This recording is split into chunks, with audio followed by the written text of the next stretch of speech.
আসসালামু আলাইকুম। ক্রিয়েটো engineering and কনস্ট্রাকশনের পক্ষ থেকে সবাইকে শুভেচ্ছা ও অভিনন্দন। আমি engineer Mohammad Mushfiqur Rahman, BSc in civil. আজকে আপনাদের সাথে আলোচনা করব বিল্ডিং এস্টিমেটের একটি সলিউশন নিয়ে। আমাদের এই সলিউশনটি ব্যবহার করে সম্পূর্ণ বিল্ডিংয়ের এস্টিমেট এবং খরচ বের করে নিতে পারবেন। এটি আপনার ঘন্টার কাজ মিনিটেই করে দিবে। চলুন শুরু করা যাক।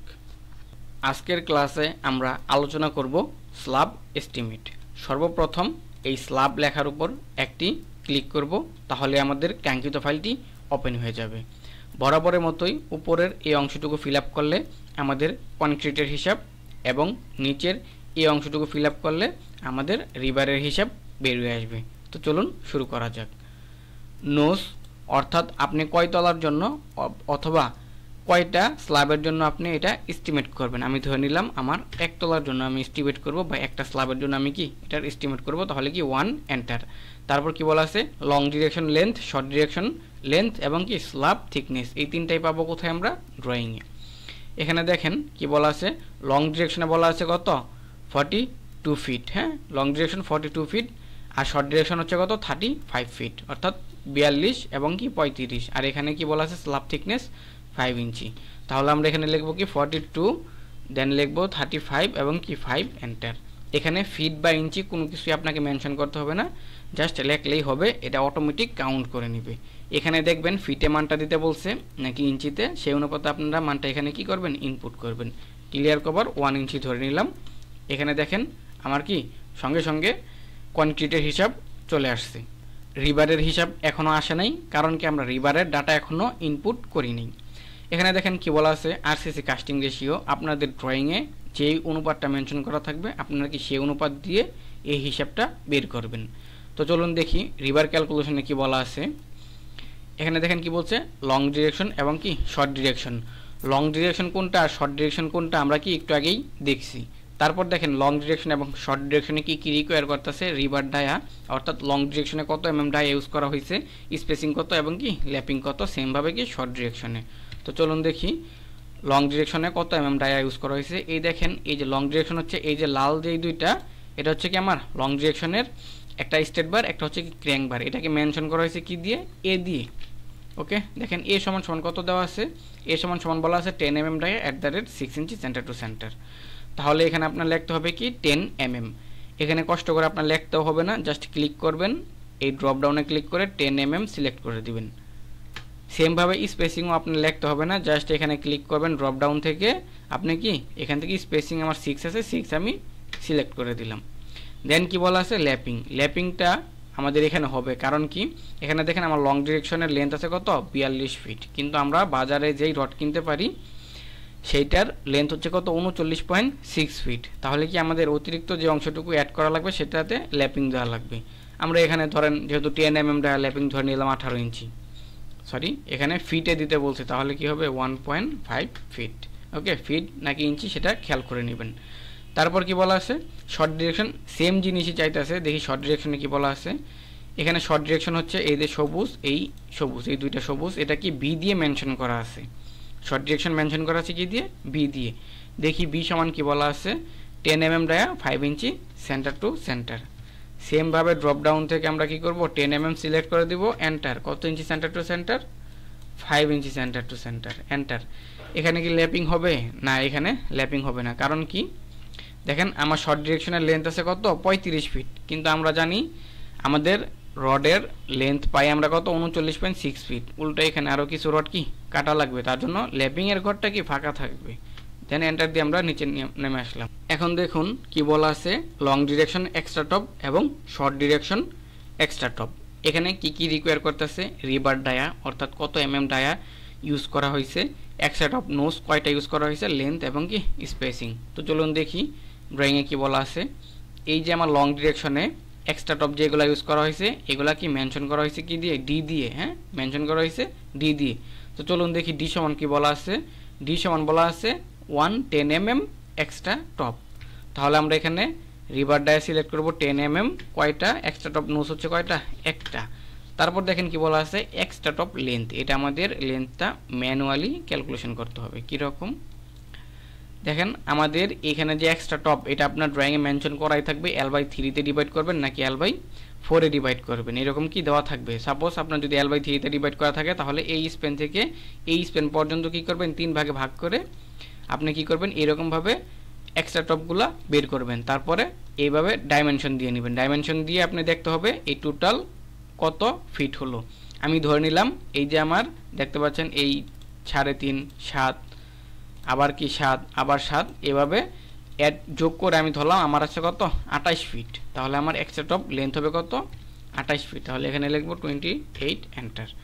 তারপর কি বলা আছে স্পেসিং, অর্থাৎ একটা এক্সট্রা টপ থেকে আরেকটা এক্সট্রা টপের দূরত্ব কত। দেখুন এখানে যদি বলি একটু টপ লেয়ারের ক্ষেত্রে এই সাদাটা যদি হয় কিনা আপনার ক্র্যাং, তাহলে এই লালটা হচ্ছে কি আপনার এক্সট্রা টপ। আবার যদি এটা হয় কি ক্র্যাং, এই লালটা হচ্ছে কি এক্সট্রা টপ।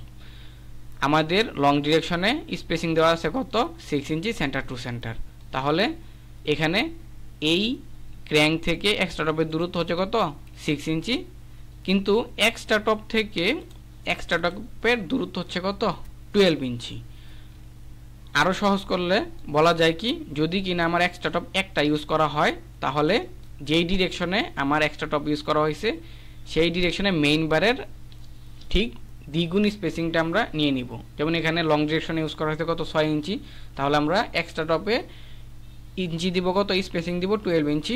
আবার এখানে ধরা আছে কত 5 ইঞ্চি, তাহলে আমরা স্পেসিং দিব কত 10 ইঞ্চি যদি কিনা আমার এক্সট্রা টপ একটা ইউজ করা হয়। আর যদি এখানে এটা না বুঝেন এটা কি মাথায় রাখতে পারেন। তাহলে যেহেতু আমাদের এখানে কি বলা আছে long ডিরেকশনে 6 inch centre to centre, তাহলে আমরা এখানে কি দিয়ে দিব ড্রপ ডাউন থেকে 12 inch centre to centre select করে দিব। এগুলো কি আমাদের এক্সট্রা টপ, লং ডিরেকশনে এক্সট্রা টপ। এগেইন শর্ট ডিরেকশনে এক্সট্রা টপে কি বলছে চলুন দেখি। এখানে এক্সট্রা টপে বলছে দেখেন এই এক্সট্রা টপটাকে কি এফ দিয়ে মেনশন করা আছে, হ্যাঁ এফ দিয়ে। এফ সমান কি বলা আছে দেখেন 112 mm ডায়া ইউজ করা হয়েছে এখানে। তাহলে আমরা এখান থেকে কি করব 12 সিলেক্ট করে দিব কয়টা একটা। এক্সট্রা টপ লেন্থ সেম ভাবে ডিভাইড করবেন, আপনি ডিভাইড করে কি করবেন এরকম ভাবে এই যে 5 ফিট দেখতে পাচ্ছেন এরকম ভাবে কি ডাইমেনশন দিয়ে হিসাব করে নেবেন। আমি ধরলাম এখানে আমার 20 ফিট আছে ধরে নিলাম, তাহলে 20 এন্টার। স্পেসিং কত হবে সেম কথা, যদি একটা যেহেতু একটা ইউজ করা হয়েছে তাহলে কি এই স্পেসিং এর দ্বিগুণ স্পেসিং হবে। ওকে, তাহলে এখানে কি 5 এর দ্বিগুণ হচ্ছে কত 10 ইঞ্চি সেন্টার আমরা কি করলাম দিয়ে দিলাম। এই দেখেন আমাদের এখানে কি রিভারের হিসাবও বের হয়ে গেছে। প্রথমত বেরিয়েছিল কি কনক্রিটের হিসাব, এখন বের হয়ে গেছে কি রিভারের হিসাব। এখন ধরুন আপনার ছাদ হচ্ছে কি 5 তলা, তাহলে এখানে জাস্ট 5 দিয়ে এন্টার দিয়ে দিবেন। তাহলে কি আপনার 5 তলার জন্য কি পরিমাণ মালামাল লাগবে সেই হিসাবটা চোখের পলকেই চলে আসবে। এখন এস্টিমেটের ক্ষেত্রে আমরা কি জানি কিছু বা কয়েক পার্সেন্ট কি ওয়েস্টেজ ধরে নিতে হয়। আপনার কত পার্সেন্ট প্রয়োজন অনুযায়ী আপনি কি ওয়েস্টেজ ধরে নেবেন। আমি ধরলাম আমার 5% ওয়েস্টেজ দরকার, আমি 5% ধরে নিলাম।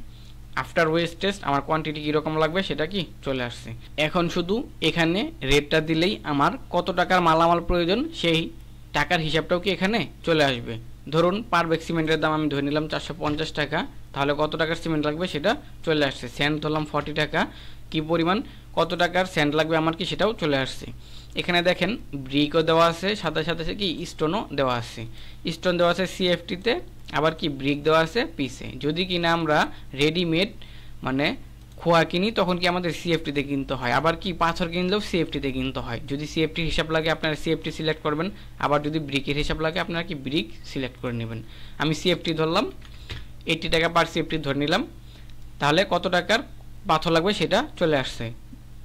এখন দেখেন রড বা রিবারে কেজিতে মেনশন করা আছে, পার কেজি আমরা 85 টাকা ধরে নিলাম, তাহলে আমাদের কত টাকা রড লাগবে সেটাও চলে আসছে। এখানে টোটাল কত টাকা লাগবে সেটাও কি চলে আসছে। এখন দেখেন এখানে কি দেওয়া আছে কাস্টিংটা কিসের জন্য দেওয়া হয়। অনেক সাইডে দেখা যায় রেডিমেড কনক্রিট ইউজ করা হয়, তখন আপনাদের এই হিসাবটা দিতে হয় যে আপনার কত সিএফটি কাস্টিং প্রয়োজন সেই অনুপাতে কি, অর্থাৎ কত সিএফটি আপনার কনক্রিট প্রয়োজন সেই অনুপাতে কি কনক্রিট অর্ডার করা হয়। আপনারা যদি কনক্রিট কিনে নেন তাহলে কি সেখানে কিনা রেটটা এখানে দিলে আপনার কি অ্যামাউন্টটা চলে আসবে। এরকমভাবে আপনার যদি আরও থাকে এই মানগুলো এখানে যদি বসায় দেন তাহলে কি সেই হিসাবটাও কি এখানে অ্যাড হয়ে যাবে। ওকে, এখানে কি কনক্রিটের হিসাব বের হয়েছে। আবার যদি এই ঘরগুলোতে আমরা রিভারের হিসাব বসায় দিই তাহলে কি রিভারের হিসাবটাও এখানে বের হয়ে যাবে। আমাদের এই স্ল্যাব এস্টিমেট ভিডিওটা দেখার জন্য এখানে ক্লিক করবেন, তাহলে আপনাকে সরাসরি ইউটিউব চ্যানেলে নিয়ে যাবে। আবার এই শিট থেকে বেরোয়ার জন্য হোমে ক্লিক করবেন, তাহলে কি আপনাকে হোম পেজে নিয়ে আসবে। এখন ধরুন আপনি একটি প্রজেক্টের সম্পূর্ণ এস্টিমেট করলেন, অর্থাৎ পাইল থেকে শুরু করে প্লাস্টার পর্যন্ত আপনার সকল কাজ করা শেষ। এখন আপনি জানতে চাচ্ছেন ইন্ডিভিজুয়ালি কোন মেটেরিয়ালসটা কি পরিমাণ দরকার হবে বা পুরো প্রজেক্টটি করতে আপনার কি পরিমাণ অর্থ ব্যয় হবে, সেটি জানার জন্য আপনি এই রেজাল্টে ক্লিক করবেন, তাহলে রেজাল্ট শিটটি ওপেন হয়ে যাবে।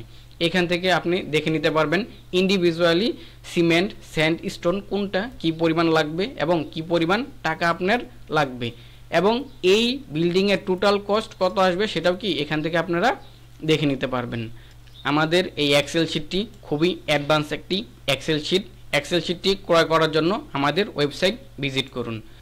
আমাদের এই বিল্ডিং এস্টিমেশন এক্সেল ফাইলটি ক্রয় করার জন্য যে কোনো একটি ব্রাউজার ওপেন করবেন। ওপেন করে জাস্ট ক্রেটো ইঞ্জিনিয়ারিং লিখে সার্চ দিলে আমাদের এই ওয়েবসাইটটি ওপেন হয়ে যাবে। লিংক ডিসক্রিপশনে দেওয়া থাকবে। আমাদের ওয়েবসাইটে আসার পর কোর্সেসে ক্লিক করবেন। এখানে আমাদের সকল কোর্স এবং বর্তমান অফারগুলো শো করবে। 999 টাকা, এটি হচ্ছে আমাদের বর্তমান অফার মূল্য, খুবই লিমিটেড সময়ের জন্য। তো এই ছিল আজকের ভিডিও। সবাই ভালো থাকুন, সুস্থ থাকুন, আল্লাহ হাফিজ।